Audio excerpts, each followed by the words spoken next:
I was dieting, restricting myself so much, and then I would go into a binge phase. So much of what you see online is not real. I used to screenshot my physique and put it next to another girl that I knew was competing, and then send it to my sisters and say, what do you think I need to change in my body? We always talk about calorie deficit, but we don't talk about the quality of the calories that you're consuming. I remember standing on the stage, but I was not happy still. I honestly thought getting my dream physique would make me so happy and confident. And this is something that I think a lot of women think, oh, I'm gonna be happy only if I have this. I don't do diet plans. I want the women that I coach to be where I'm at, which is like food freedom, know how to eat, to fuel themselves, to build muscle. Yes, get the body composition that they want, but also have energy, be hormonally balanced. It's not just about calories in, calories out, it's also about the macronutrient ratio. Nobody has the exact same cycle. We're all so individual in our cycles. There is absolutely not one size fits all when it comes to training. What I will say is that I definitely do advocate for strength training for all women.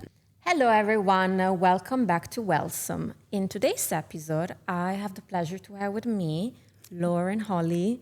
Welcome to WellSome. Thank you very much. Holly, Lauren or Holly? Which? Lauren. By the way, I love the name Holly. It's so nice. And it reflects also in your company because Lauren is a female coach and founder of Holly Body. And the reason why I invited Lauren on the podcast is because nowadays in the fitness industry, there are so many practices and there are so many methods, especially for women to follow. But she is the OG of the holistic method when it comes to fitness and lifestyle, because we know how important fitness is for the body and the mind. But I would say that Lauren has a very special way in her method because she embraced the holistic side of fitness.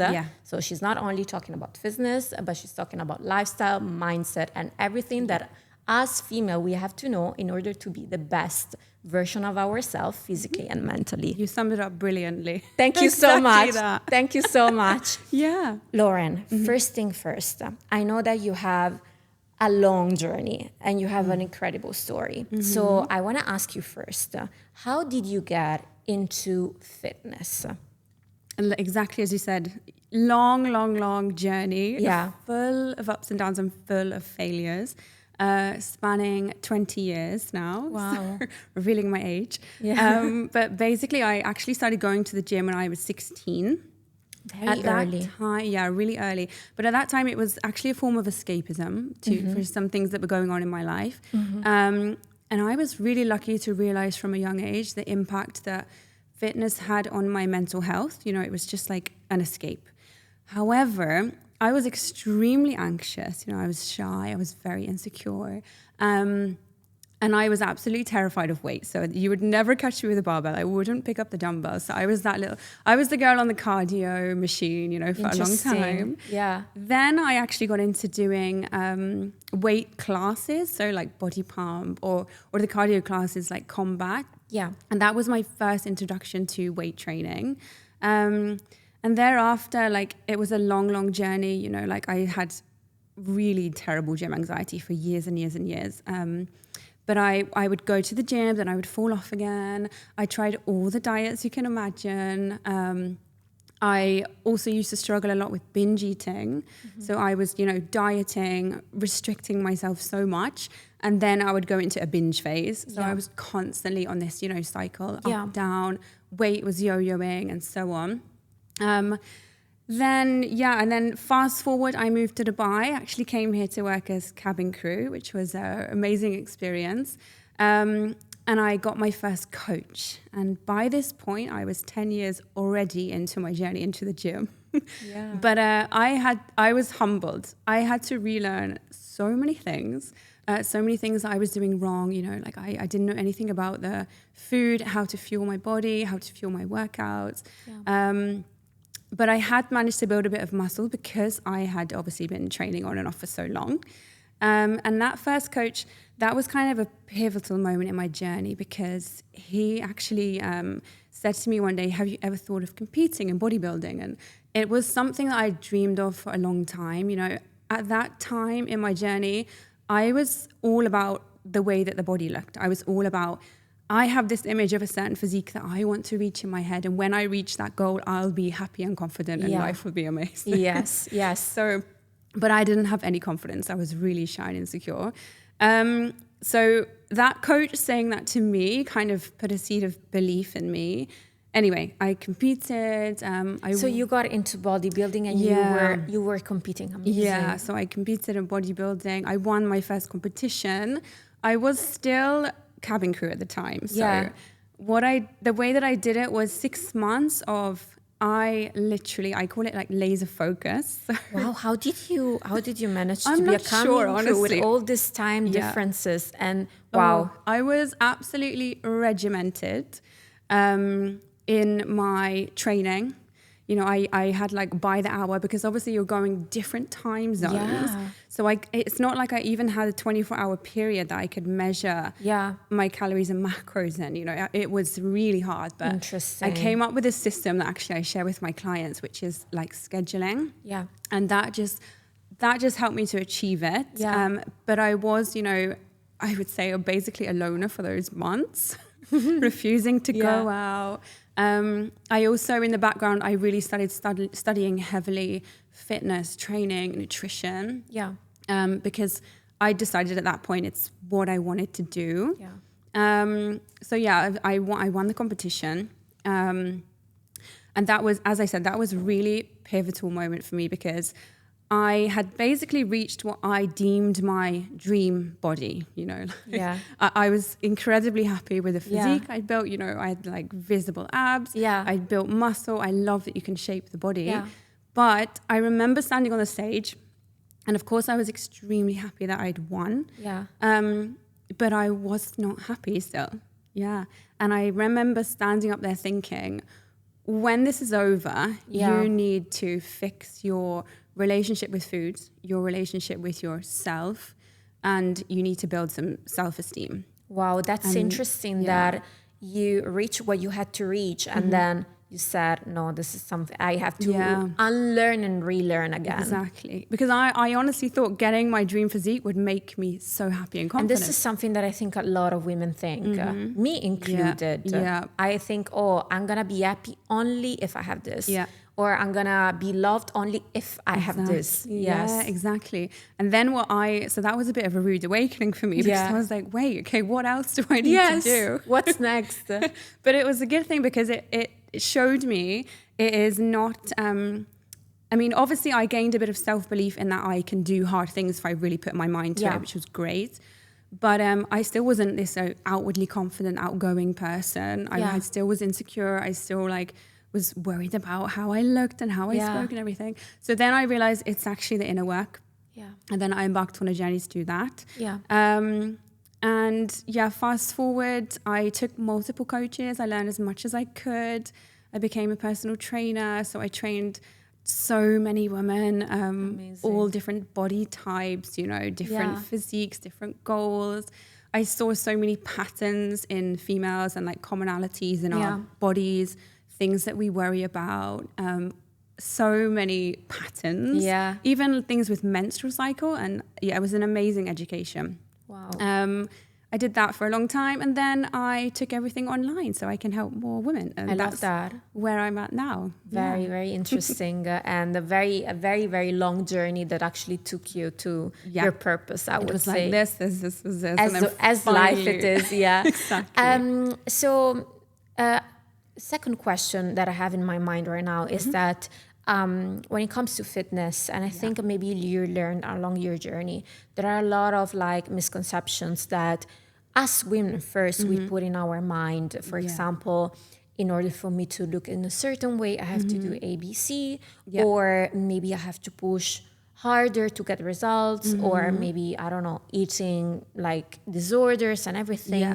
What are actually the biggest misconceptions that you change in yourself, and then now you're able to, you know, teach women how to rewire those misbeliefs? So many things. I honestly had no idea at the beginning. I remember, you know, being in the gym and thinking, how on earth will I ever remember these machines? I remember thinking, this is impossible. It's a sea of information, you know, and you go on social media and there's so many different point of views and people telling you do this and do this diet and train like this. But across my journey and having trained so many women now, the common things that I've seen is the whole idea of dieting, you know, and restricting your calories and eating less. And that's changed completely for me now. I'm now more worried about eating enough because I want to fuel my body. I love the feeling of how much energy I have. I know that I need to do that to build muscle. So I've completely kind of like changed the way I think about food, which has been amazing. And I do that with all my clients. You know, I don't do diet plans. I don't do meal plans. I want the women that I coach to be where I'm at, which is like food freedom, know how to eat, to fuel themselves, to build muscle, to, yes, get the body composition that they want, but also have energy, be hormonally balanced, you know, so many things like this. And I also think that, again, at the beginning, I was an absolute cardio bunny. So I would do spin classes, body combat, all of that. But my physique changed the most when I actually followed a consistent plan with weights. Yeah. And that's when I really started to build the muscle alongside, obviously, the nutrition. Yeah. So that would be the second thing. So yeah, I think there's so many common themes that women go through and struggle with. Yeah. But those are two of probably the most common that I've encountered. Yeah. Okay, so let's start with the eating, and I would say binge eating. What we normally see is that, and as a woman, I can tell that I've been through this phase. So I think that kind of like many women can resonate with what we're saying, is that you build this guilt around food that because you're training and you have to obviously support everything with food and nutrition, everything that you touch that is not maybe good and supportive for your training, you feel guilty around it. For example, carbs. But then the more you cut, the more you crave. So 100%. You go from one side to another. So what is and I think in the fitness industry, there's still a lot of people that maybe they jump from one thing to another. Absolutely, what is your opinion about it, and how can we actually shift from binge eating and I would say a little bit of an eating disorder to like a sustainable nutrition? Yeah. So the first thing I want to say is, because I used to binge eat really badly.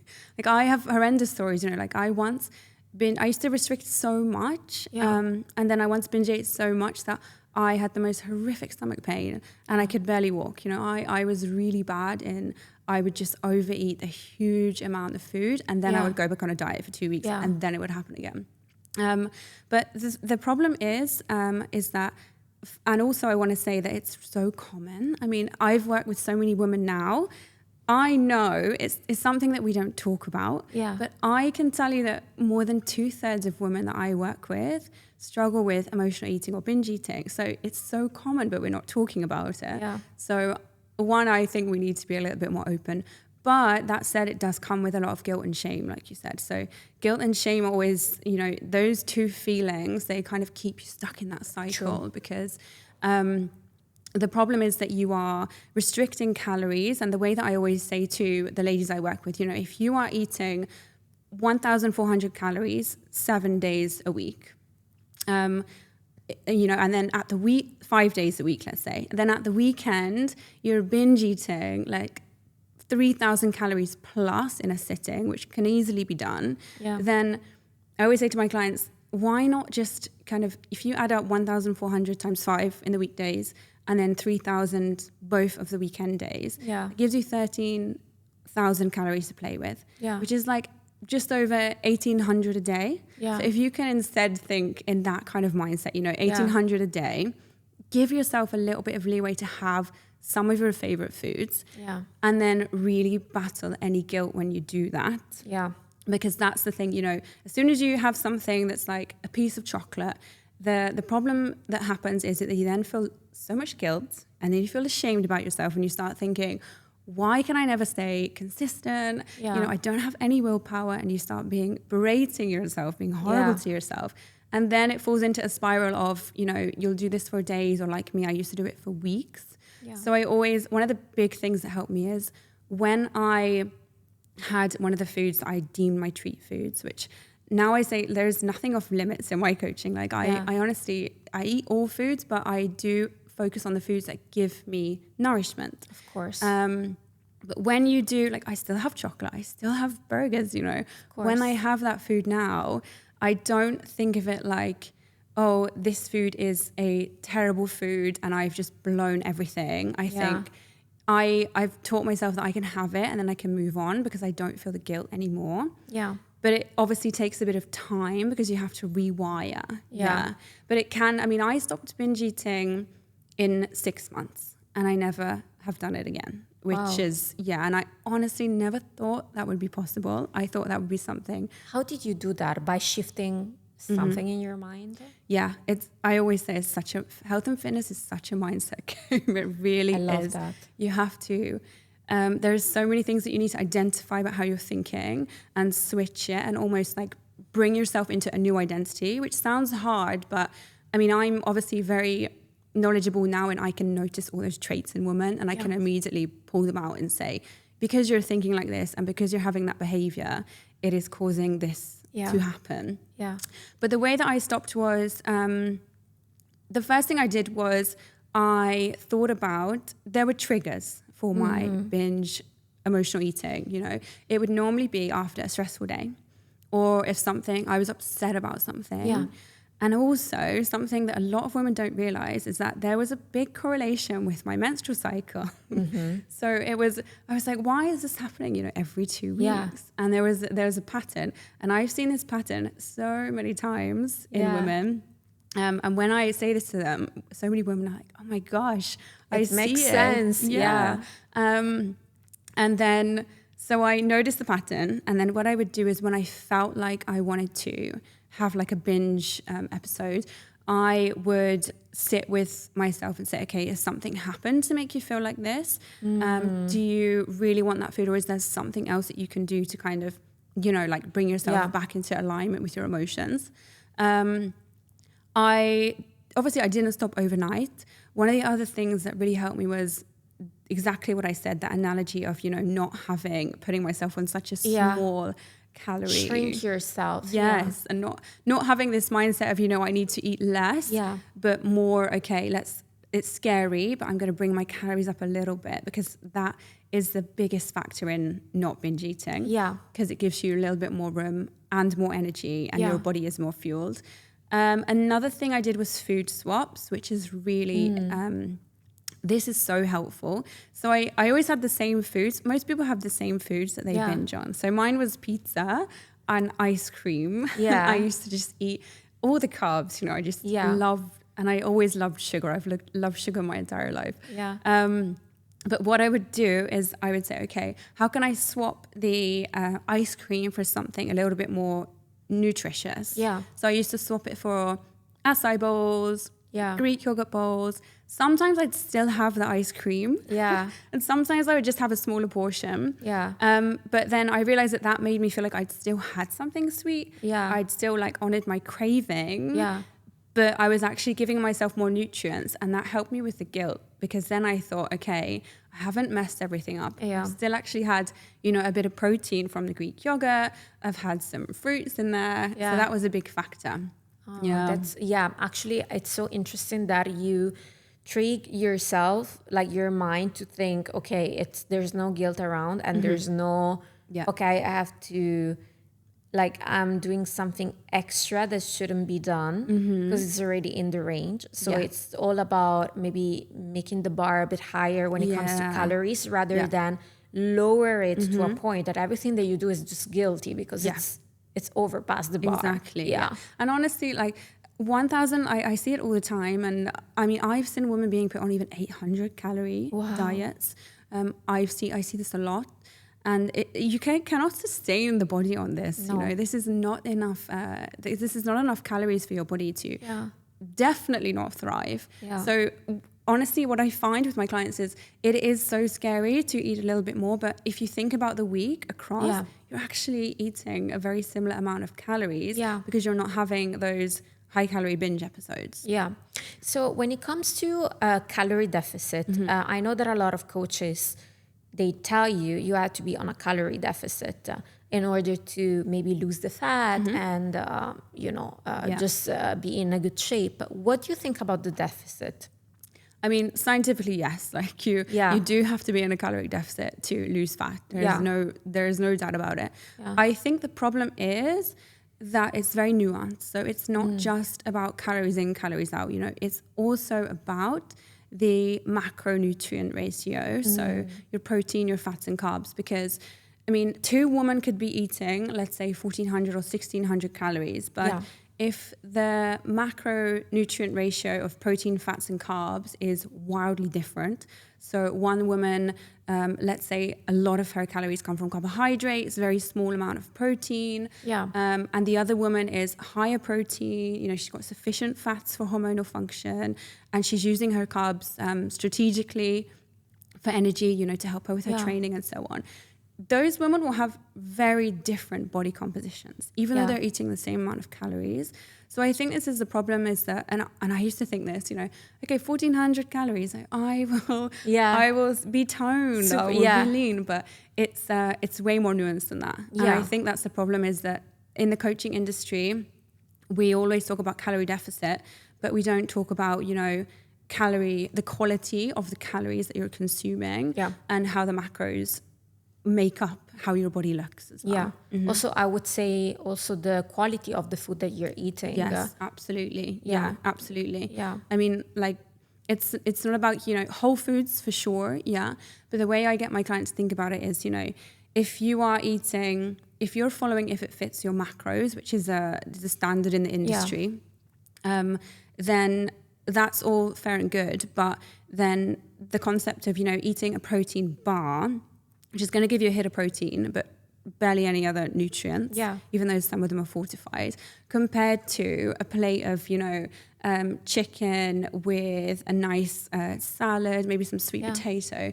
The nutrient profile in terms of like micronutrients, vitamins, minerals is so different. Yeah, and I think that's the thing that's missing so much in the conversation. I understand, and actually makes a lot of sense. Yeah.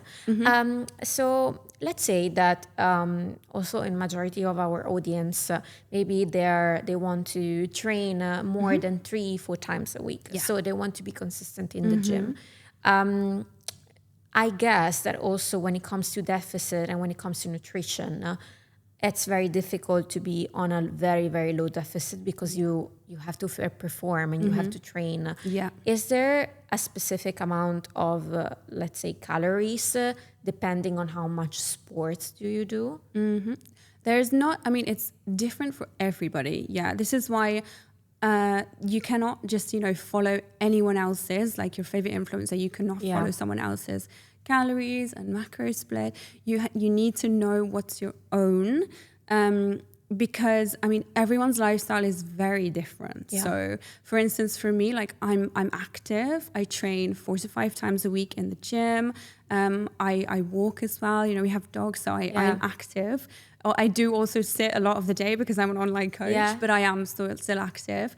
And also I have a lot of muscle mass. So I have more muscle mass than an average woman. Yeah. And that means that the calories, that my basal metabolic rate is slightly higher than other women because I have more muscle. Of course. So there are all these factors like this. Yeah. So, each woman is different in terms of how much activity she's doing, how much lean muscle mass she has.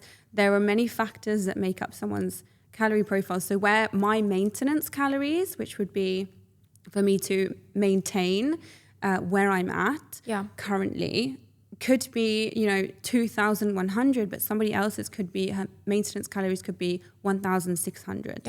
So it's about learning. It's about when I bring a client in, I find out all these things. What are you doing? You calculate based on because everyone is very different. Yeah.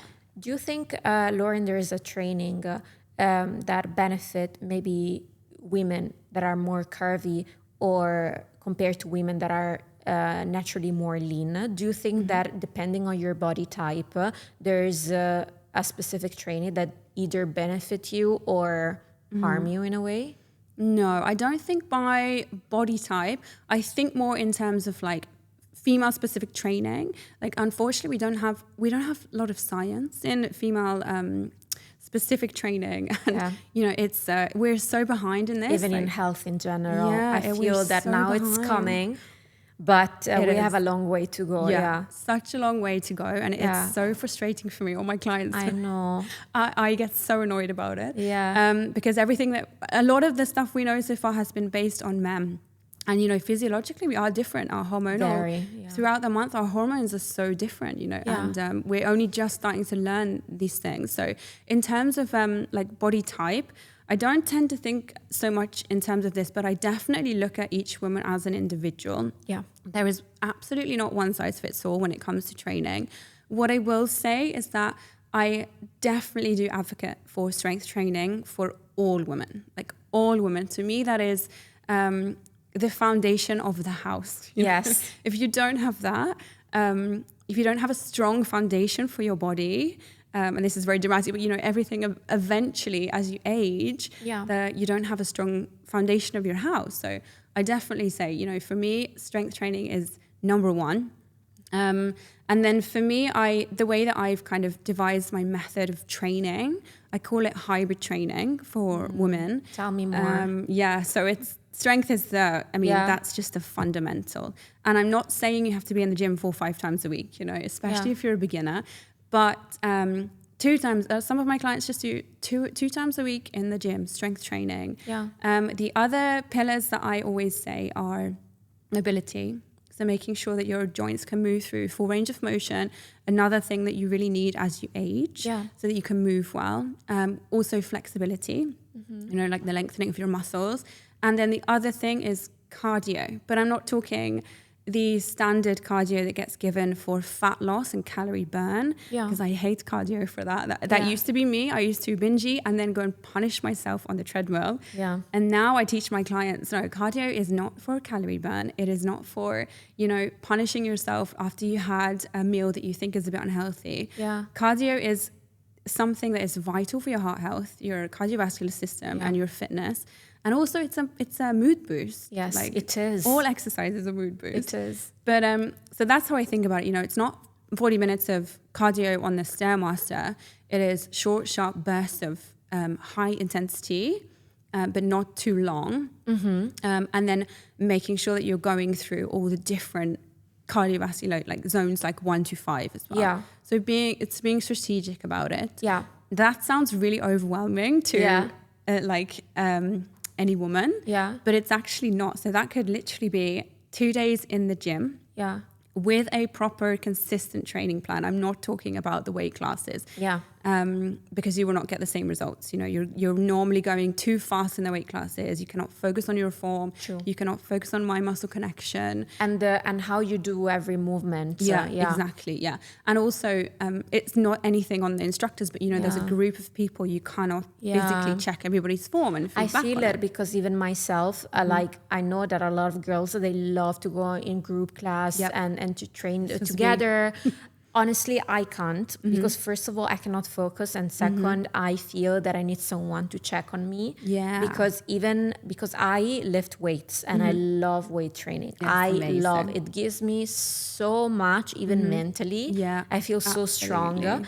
But because I'm lifting weights that are heavy, even though I know how to do that, but I need someone who look at me, because even if I turn my hand in a different way, I can really hurt myself. Exactly. Honestly, it is about, you do have to, it's about learning the fundamentals of strength training and how your body moves. But it's exactly as you said, once you learn and you really slow it down and you actually learn to connect with your muscles, it's therapeutic. Honestly, it's therapy. It's amazing. It is. But so the classes, they're just a bit too fast. The body will change. You don't want to keep doing different workouts every week, which is normally what happens in the classes as well. You want to stick to a strategic plan, and like I said, those 4 pillars, the strength, the cardio, the flexibility, mobility, I put them into each of my clients' workouts. And they don't know, it's like we hide mobility in the warm-up. Yeah. And then we have the strength training as like the most of the workout. And then we'll have a cool down, which is your flexibility piece. And then we might have in there before the cool down, maybe like 6 to 10 minutes of cardio, like intervals or something. But I always ask my clients as well, what do you like doing? Because if you're someone who loves paddle, you love yoga, or maybe you love Pilates, which is massive at the moment. You don't need to stop that, because Pilates, for instance, is amazing. Not so much for building muscle, Pilates is not about getting tone, but Pilates is great for mobility. It's great for posture. It's great for activating your deep abdominal muscles, which are almost always weak in women. And so that it can be part of your plan. And the same with, paddle, that could, depending on what level it is, that could constitute your cardio. So it's about like, what do you like? And then how can you build it into a plan that works for you? Interesting. And it's all about integration, and it's all about variety, I guess. So you can build a physique that is not only, good looking when someone is looking in the mirror, but also strong, especially for longevity. You move well, like you're able, like, I never used to care about this, when I was younger. It was all about how does my body look? Of course. And I think you can still have, like, I definitely think there's still a space for aesthetic goals. But the problem is when it's only an aesthetic goal like I used to have. And now my goals are, yes, I still have aesthetic goals. I think that's absolutely fine. I love that you can sculpt the body. So I love, bodybuilding. When you say bodybuilding, it conjures up images of like Miss Olympia. Girl, But it's not. It's building the body. Yes. And it fascinates me that you can sculpt muscle on your body. You can't pick and choose where you want to drop fat, but you can, to some extent, obviously, depending on your genetics, your anatomy, but you can sculpt your body, which to me is fascinating. It really is.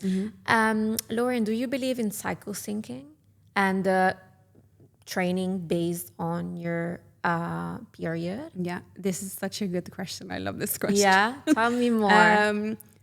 Yes and no. So I do not believe in strict cycle syncing at all. Like, I think that is baloney. Like when someone is telling you, only do yoga in this week and this week, only do a strength training in this week, eat. No, like, because number one, and I've worked with hundreds of women, nobody has the exact same cycle. We're all so individual in our cycles. I cannot tell you, and not only that, but you can have a wild difference in one cycle to the next. And also, can I tell something? I know that when I have my period, let's say in the week before, there are days that I'm particularly, I would say, like with low energies. And sometimes I do need a very strong strength training to boost my mood. So it's not only about, okay, I just need to sit and relax, which is totally fine. But sometimes my mind needs it. And I think in the cycle syncing, it's very good because it's targeting the body and the different, days around the cycle. But it doesn't consider the mind. Sometimes we do need to go to the gym. You're absolutely right. It doesn't consider the mind. It doesn't consider the individual, the woman as an individual, because we don't all have 28-day cycles. We don't, like I get very in the detail with my clients because I want them to know about these things. That's not, 28-day cycle is, I work with so many women. That's not this like standard. It can be anywhere from 32, maybe even like 36. Everyone is different. Obviously, hormonal imbalance is massive as well. Like in where we are today in the world as well. So there's so many factors. And I think everyone is different in the week before their period. And even me sometimes. I have the best strength training workouts of my entire cycle in the week before my period, and I feel really strong. And exactly as you said, sometimes it's a mindset thing for me. So I think it's more about body literacy than strict cycle syncing. So learning about your own body, what are the things that you notice in your body, noticing the patterns, and working with that, and not just following this, I need to do X, Y, Z at certain times of the month. Absolutely. Is there such a thing as overtraining and push our body to be in fight or flight and have a very high level of cortisol when it comes to training? Yes, there is definitely a thing of overtraining. I used to do it as well. You know, I used to be in the gym. I used to, at one point on my journey, I was weight training 5-6 times a week, doing a spin class as well. Then I would spend, half an hour on the stepper, and I wasn't getting results. And and it's so it's kind of heartbreaking when you're putting in so much effort and you don't see the results that you want, and you're like, what am I doing wrong? Yeah. And I see this with so many women as well. When you can fuel your body in the right way, give it enough energy, and also you understand what kinds of foods to eat to give your body energy and fuel it properly, and the macronutrient profile, then you just fly.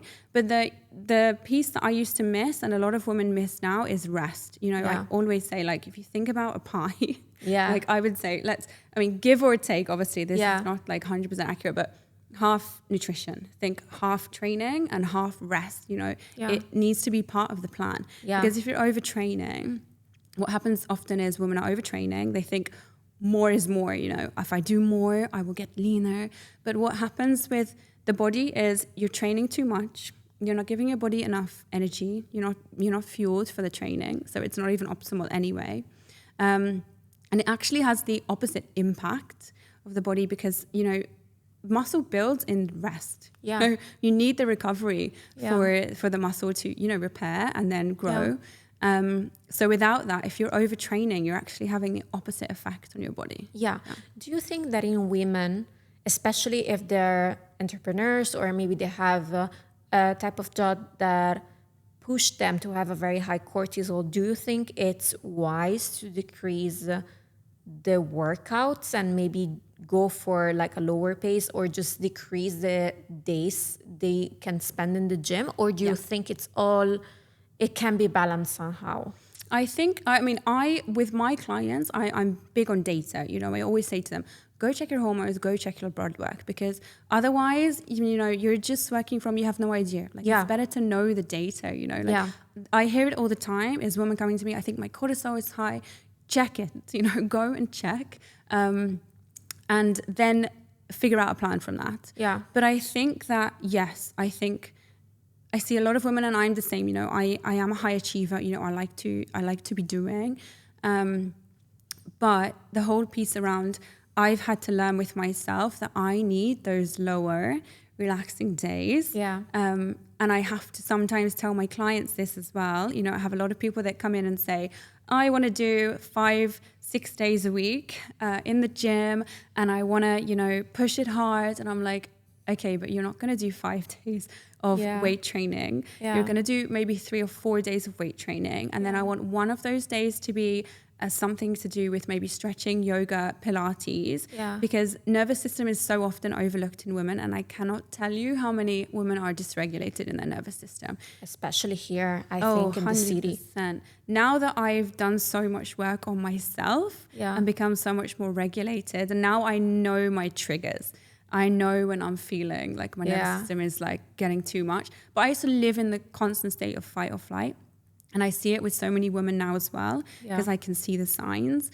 And it's something that most women don't realize. What are the signs that you spot normally in your clients? I probably say number one is focus. So focus everywhere. Like if I bring someone in the gym, like sometimes I do like a movement assessment with them, or on a call or something, and there's no focus. So focus. Or they get distracted very easily. Because I think that there's so many things going on in their mind, and it's like it becomes difficult to think about one thing. So I guess a lot of women would call that brain fog. Like they can't focus on one thing because they have so many things to think about that the brain feels foggy. Tired all the time, like just feeling exhausted. And then often that's coupled with, someone has a very dysregulated nervous system, and they're not eating enough, or they're not eating the right types of food that are giving them nourishment. And that is just makes the cycle even worse. And I think that there's so many things that you can notice, but also a lot of women, it's something that you cannot just, say to someone you have a dysregulated nervous system. It's something you have to be very gentle about.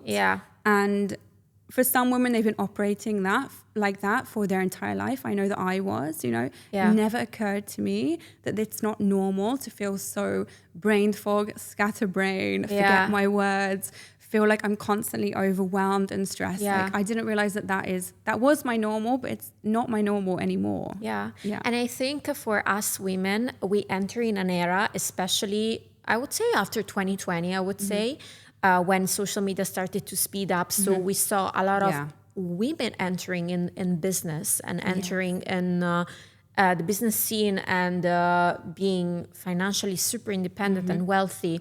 I think we started to think that in order for us to be either successful or wealthy or confident or beautiful, we have to do, because we see on social media that girls are waking up at 5 a.m. and doing things and have these crazy routines, that I think even now, when we see maybe like a girl who's resting, or maybe she doesn't feel like having like a full day of schedule, maybe she wants to maybe spread the meeting, or maybe you see her just relaxing, you feel like, what's wrong? Why you're not hustling? And that is so wrong, because we need to teach ourselves that it's okay to rest. It absolutely is. And like I said, it needs to be part of the strategy. You know? Like, now what I do, by the way, women in business is one of my favorite topics. I love this. I love to see the shift as well.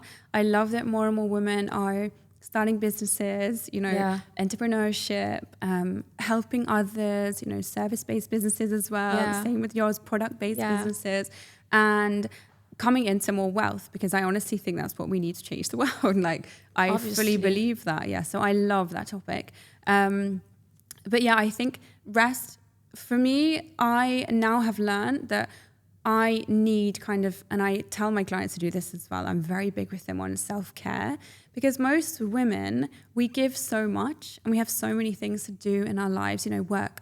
Some of us are mothers. We have so many responsibilities and hats, sister, daughter, wife, mother, work, everything, that we forget about us. And when it seems selfish, at the beginning you feel a bit selfish, but then you realize that if you're not taking care of you as a woman that you are, first of all, you cannot give effectively to everyone else around you. And so everything suffers. So I am so big with myself and my clients. I have every morning, and I'm not, like you said, like, I like routines, because it for me, it reduces decision fatigue. So that for me, I quite like routines, but I'm not absolutely set on the time that I have to do things, so I'm not like, it has to be precisely this time. But every morning I go to my balcony, and it could be 10 minutes, it could be 30 minutes, depending on how I feel. Vitamin D. And I just sit there with one of our dogs, and I do it's my me time. I sit with my coffee and my pre-workout snack, and I'm like, okay, I feel like reading today, or I feel like journaling. It's my me time, and it helps me so much. And every month, or sometimes it's every 2 weeks if I'm particularly stressed, how it is in business, you're doing a lot. But I make a point to have, half a day by myself, or a couple of hours where I'm just, reading, or going to a pool, or I take myself somewhere for a nice breakfast, something that's for me. And I try my best to encourage my clients to do the same. I love that. Often you're the last person that you think about. You're always thinking about what you have to do and what you have to also perform sometimes, and then you forget about like things that you can do naturally for yourself. Absolutely. Thinking about all this, I would say, how can I put it in this way? Like, considering the amount of inspirations that we see online, I know that a lot of girls, when they're scrolling on social media, they see like these beautiful fitness influencers that are so lean, they're so toned, and I think it's beautiful to see that now a lot of women are getting into their best shape.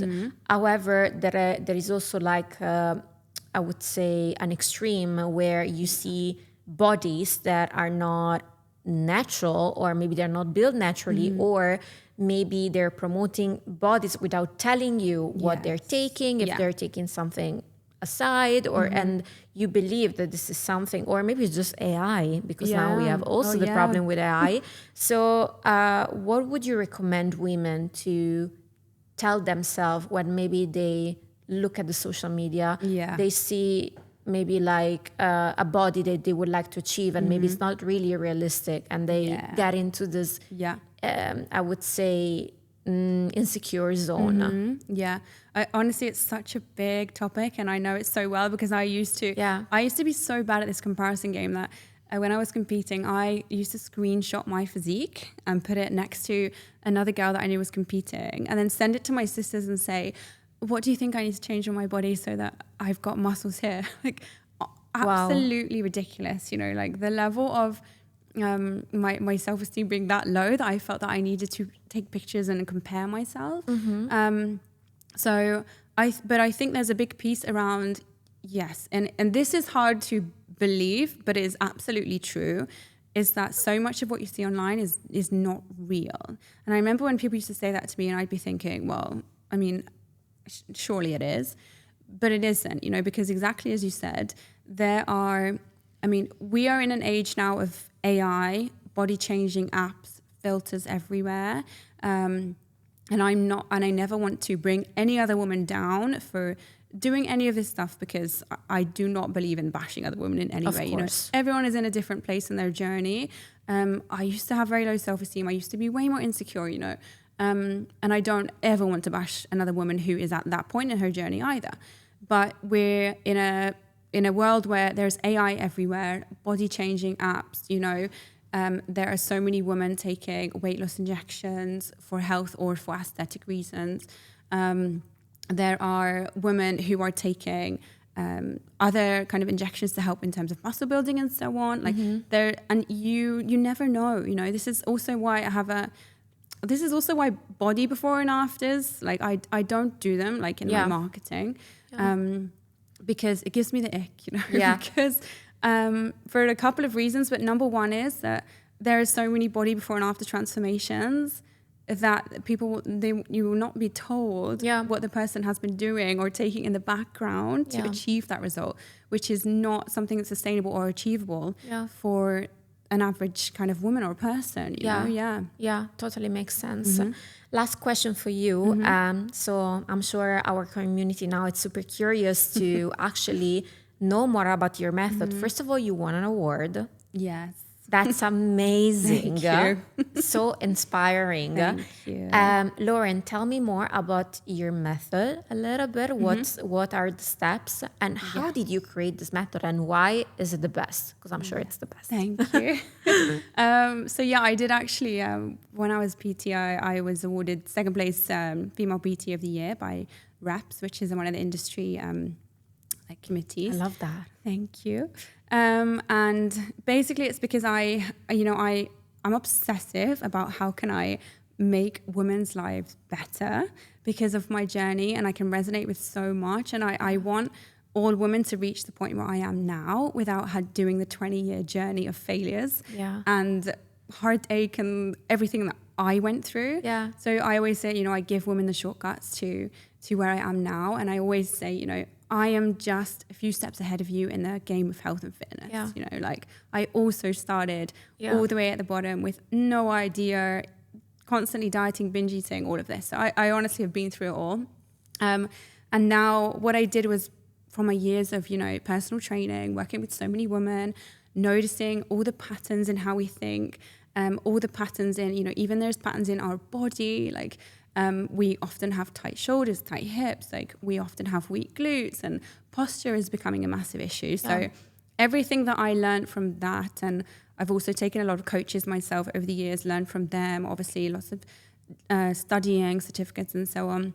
I put all that into a method that can help women get from that kind of overwhelmed, confused, what on earth, nothing is working, what am I doing, to okay, I'm confident in the gym, I know how to eat without a diet or meal plan, because that's the industry standard, and that can work for a short time. So that can get you your 8-12 week transformation.